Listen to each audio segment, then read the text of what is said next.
research group called Local Mobility Logistics Automated Technology, which is an interdisciplinary focus group looking at logistics, electric and high-tech mobility. She's chairwoman of Brussels Mobility Commission, and they've got a broad understanding of the issues faced by those. Today, she's going to talk, building on the last presentation, talk about how to include stakeholders in this process through multi-capital. Thank you very much.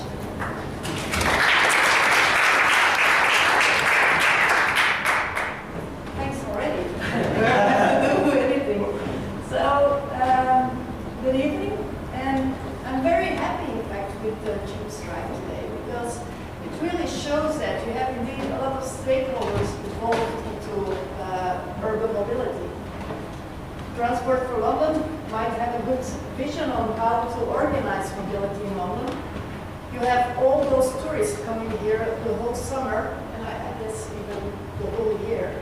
You have the citizens living here, a lot of people working here.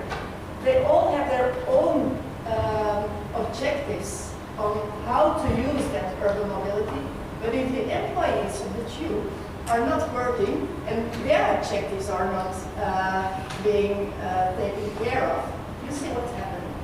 And so that's why we are really looking at how can we get those stakeholders involved? How can we take into account their objectives into the evaluation and the decision process? So that's the main issue of my talk. And the approach we have developed for that is multi-actor, multi-criteria analysis. So, in short, NAM. Now let me first present my group. It's called the group MOBI. As been said, we are with 62 researchers, very interdisciplinary, because the topics we are dealing with are indeed, they are needing those different disciplines. We are working on sustainable logistics, electric and hybrid vehicles, and urban mobility. And those vertical bars are all instruments, models, decision support systems to help within those domains. And so today I will talk about the MANCA, the multi-actor, multi-criteria analysis. Now, here is the structure of my presentation. It's a bit more simple than the previous one. So what I want to talk about is why do you need to involve those stakeholders in the decision process? How can you do that? And what are the next research steps that we are taking at the moment? So, why?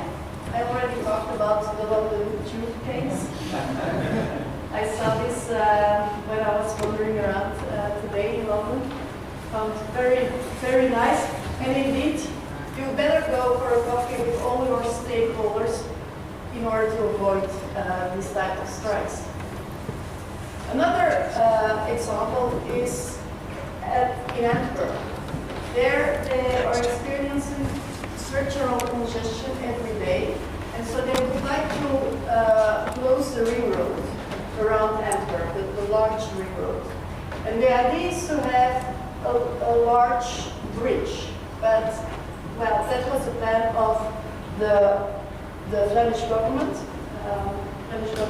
The port was also much in favor of that because it would make their port more accessible. But the citizens of Antwerp, they thought, well, that bridge would bring a lot of particle matters, a lot of noise, and a bridge is always a barrier between two communities. So there was a lot of protest against it, and I will come back to this case later on. Another example is city distribution. We are working a lot in this context, and again you have different stakeholders. The shippers sending the goods via the logistics service providers to the receivers, might be the shops in the city, but it can also be the citizens. Indeed, you have the citizens living there and authorities who are making the rules there. And while not taking all these stakeholders into account, a lot of the new concepts that we are thinking about, like urban consolidation centers, authorities really like that idea because it's more sustainable in the sense of emissions and congestion. However, if the logistics service providers are not willing to use such an urban consolidation center, and the receivers don't want to change their address towards that urban consolidation center, well, it will not happen. So you really have to look at who is involved and what are their objectives. Now, as Kim explained, now if we are talking about mobility and logistics, you just always also talk about how to make it more sustainable. And so those three pillars of sustainability makes that in transport project appraisal, you come with a lot of new criteria which are often indeed difficult to quantify and certainly to monetize, to put the money value on it. So that's a bit the context we are working in. So you have a lot of different criteria to look at and a lot of different actors. And that's why we came up with the MAMCA, multi-actor, multi-criteria analysis. So in that MAMCA, what we do is if there are different possible solutions and different possible stakeholders, we are looking at what are those different stakeholders, what is their opinion, what are their criteria, and then we look at how good are these alternatives for them. What are advantages and disadvantages? Because that will make that there is support or not for an alternative. Now, why coming up with a new methodology? Well, these are the more traditional ones. The social cost benefit analysis, not the criteria analysis. Very good if you can combine those, as Kim explained. You have just the normal cost benefit analysis, very specific for a company. You can use the cost effectiveness analysis, but that's only one criterion. How good is that measure for that specific goal? You have the economic effect analysis, and then also nowadays a lot of business modeling is being done in order to see for the economic actor what is in for them. So these are the traditional ones, but what's the problem?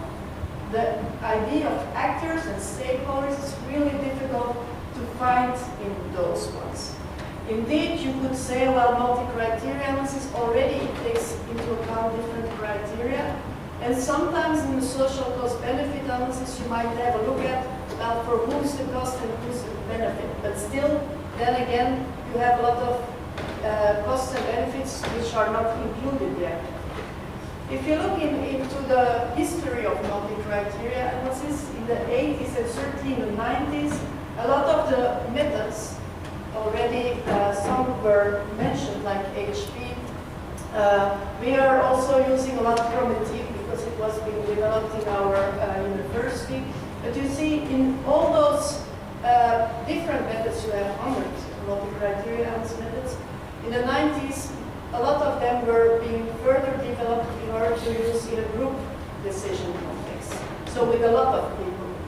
However, what you have with multi-criteria analysis and group decision support systems, they are just taking one value tree.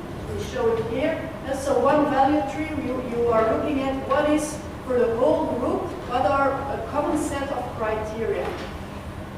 What's different with multi-actor, multi-criteria analysis is that we first look at the different actors, and for each actor group, we allow to have them a different set of criteria. So that's what's making MAMCA different from all the normal multi-criteria analysis and group decision support systems. Usually also those methods were being built in order to use in a business context. And in a business context, even though you have the marketing department and operation department, at the end of the day, you have to have a common set of criteria for a whole company. So that's normal. However, if you are looking in a social context, and there the work of Munda is very interesting, he developed a social multi-criteria analysis. Already it looks at what are also the broader set of social criteria, but still is also looking at one value tree for the whole group. So that's why we came up with that new method, because we think if you have different actors and you want to better know them, better see what's important for them, you need this type of separate criteria set for each actor. Now, how do we do that?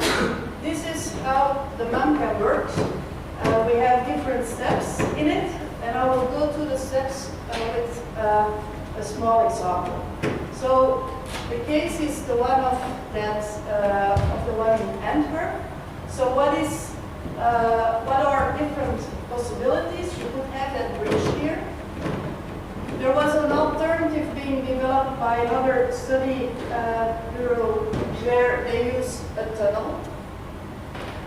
Another alternative would be, and that's then, so here, in fact, this is a good map because you have Antwerp. You see that that ring is not completely closed, but if you take the larger picture, you could say, well, it's close here, but it's quite far from the city.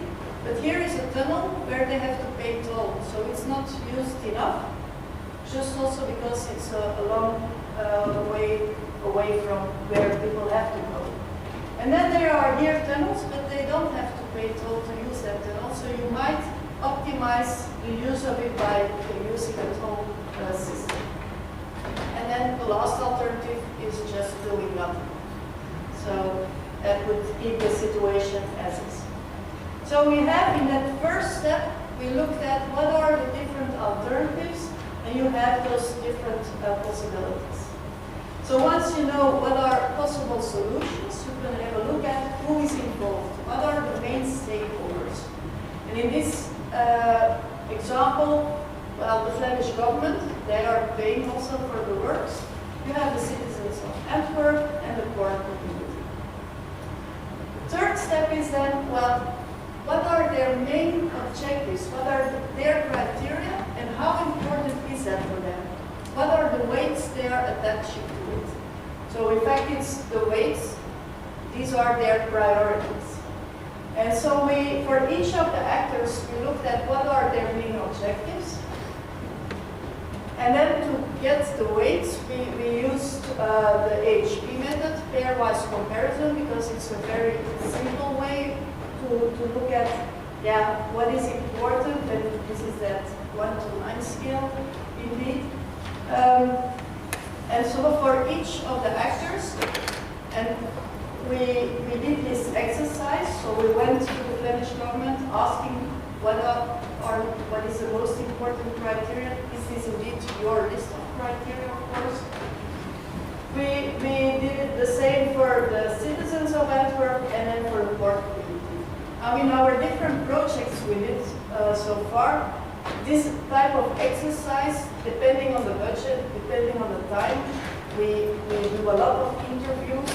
Sometimes we organize workshops to really get their idea of what is most important. So you can really play with how far you go into it.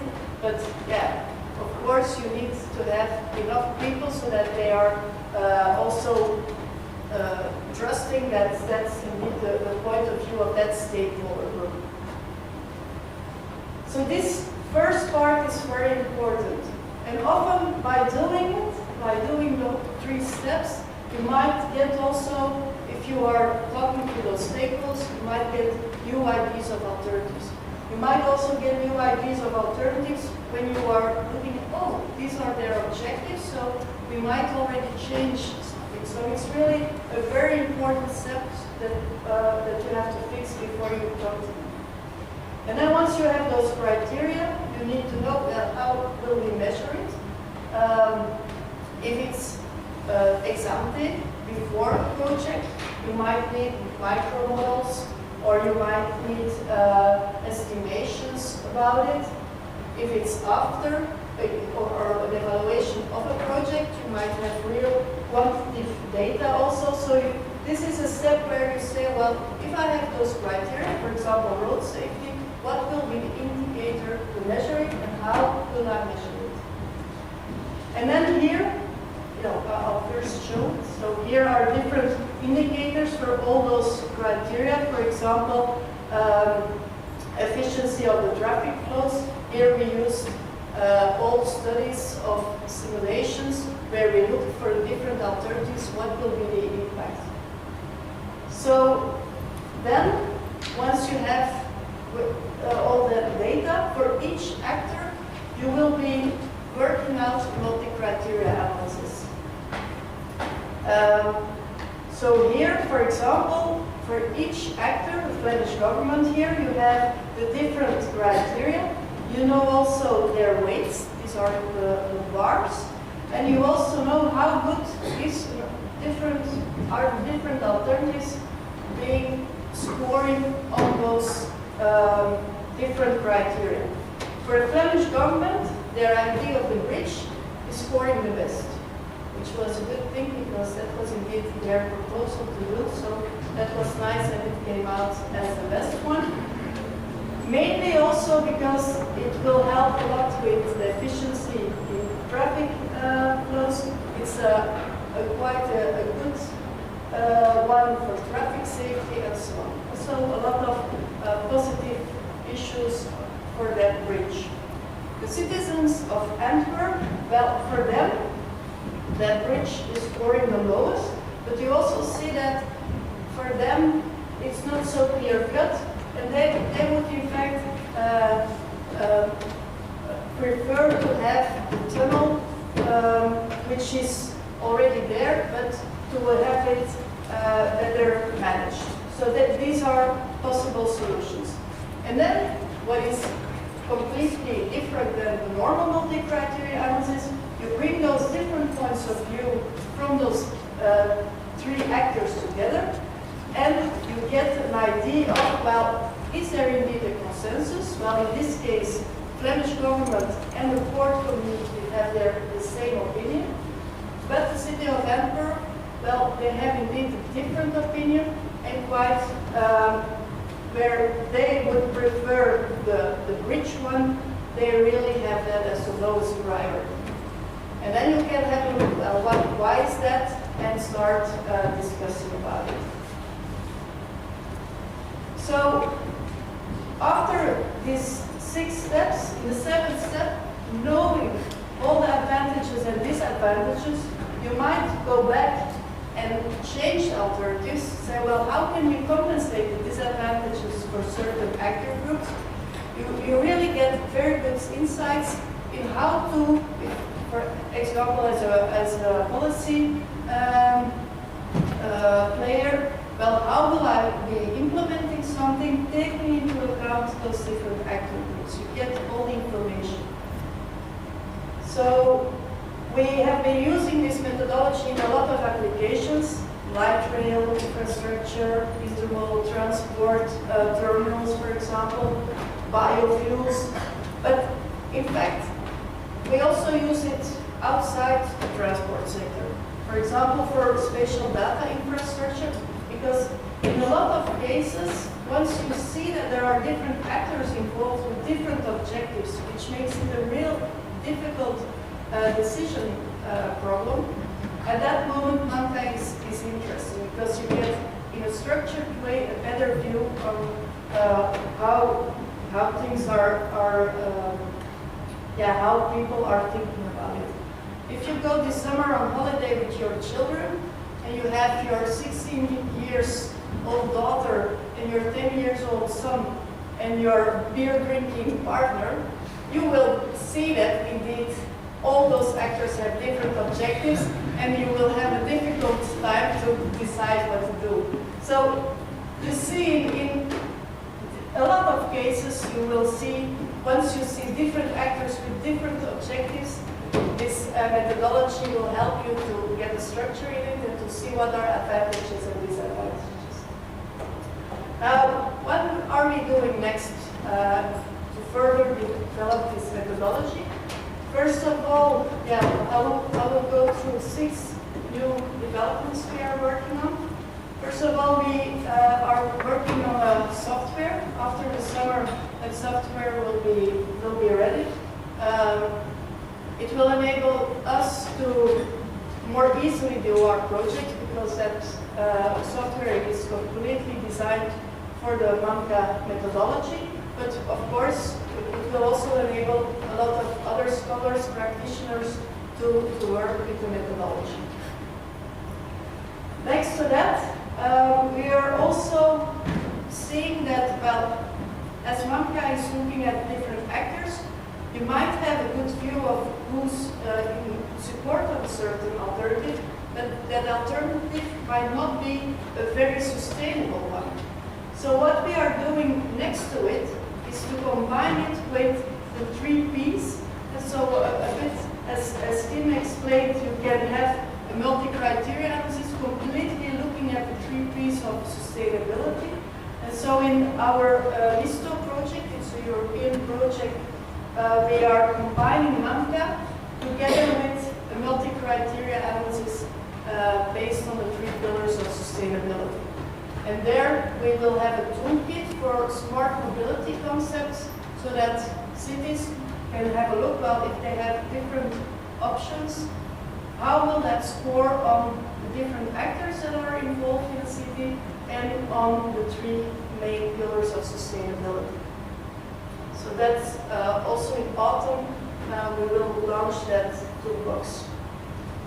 Third strand of new research is we already are able to include different stakeholders, which is very important in a lot of decisions. However, what we see is, of course, this is the ladder of participation. You can go very far in it.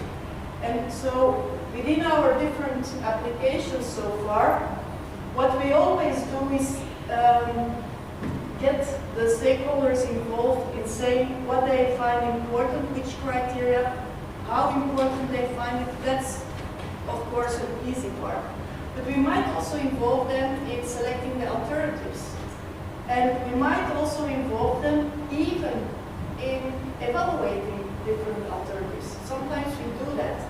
Usually we work together with a consortium, for example, or other researchers, or we do our own research to really do the evaluation. But if you involve the different stakeholders, you get a better view of their perception. What will, for them, be the impact of the different alternatives? So we could also involve them more into this evaluation part. And so how to further include them into and really have a participatory process, certainly with citizens, that's something we are further looking at, to really have mass participation into the whole process. Then a fourth one, and that's, I think, quite typically for Belgium, but Belgium is in fact a small model for a whole of Europe. Here, this is Brussels, and you see that Brussels is completely within Flanders. So this is Brussels, this is Wallonia. So if we are talking about mobility in Brussels, or directly, it's connected with what should be done in Flanders, what should be done in Wallonia. Then you have 19 communes in Brussels with all different measures, all different points of view.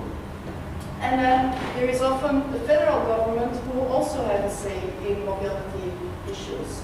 So we have these different levels, institutional levels, and then you also have, for transport operators, a transport operator in Brussels, you have one in Wallonia, you have one in Flanders, and you have then the rail operator who is for all Belgium.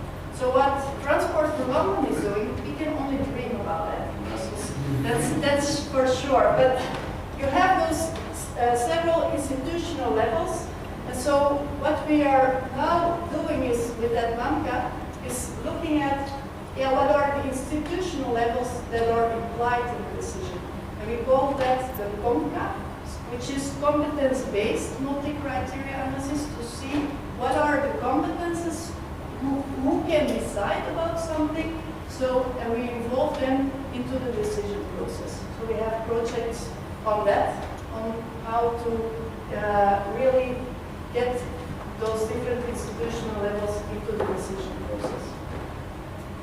A fifth important issue, and that's a bit what Kim was saying, sometimes in the decision you are uncertain. It might be, for example, in the biofuel case, we looked at first generation, second generation, third generation biofuels, other options, but what will happen in 20 years' time? We don't we have an idea about it with a lot of assumptions, and it might not be certain. So what we needed is, if we are doing this evaluation, how to get that insecurity inside the evaluation. And we also used for that Monte Carlo simulation, so that we can have an idea according to our uncertainty about how secure or precise our evaluation is. So we created a range-based multi-actor, multi-criteria analysis, so that you get an idea of the insecurity. Also, as in a stakeholder group, we might be interviewing a lot of different actors. We also need a view of, is there a lot of homogeneity or heterogeneity? How are they giving the same weights or not? So also for that, we get the visualization to show what is the range between what they are saying and how homogeneous the different groups are. And then the sixth one, we are, with that software, we are able now to do real-time workshops. This is on a computer, but we also have iPads. And so we are doing a lot of workshops with students, but also with, I did a workshop with AB InBev, for example, so that they can get into the point of view of different actors along the supply chain, and so that in that workshop they can directly put their weights, their criteria, and at the end of the workshop they directly get a view of what would be then the preferred solution, and we can have a discussion on it. So that's also something we are working on it. And so together with the software, we will have like games, like the city distribution game with all the actors that are involved. And so you will directly have a very educational tool, but also very useful in a business context. So to conclude, I think this MAMCA enables to take the different stakeholders on board. It takes more time, of course, but it will enable a better view of a complex decision problem. It gives you insights how to implement new options, and so it's very complementary to what's existing already. And if I can just finish with my favorite citation, if the only tool that you have is a hammer, you tend to treat everything as if it were a nail. I think it's maybe a good citation for the discussion, because I think for all those transport appraisal methods, what is important is to look at what do you really need? What is important for you in terms of evaluation? Do you want to know if it's beneficial for society as a whole on the long term? You can use a social cost benefit analysis. If you want to know if it's sustainable, well, use multi-criteria analysis with all the sustainable criteria. Do you want to know if there will be support for the different options that are being chosen? Use MAMCA. So depending on what you want, or you might have a mixture of needs, well, use that mixture. So that's a bit the idea of how to use different transport appraisal methods, I think. Thank you.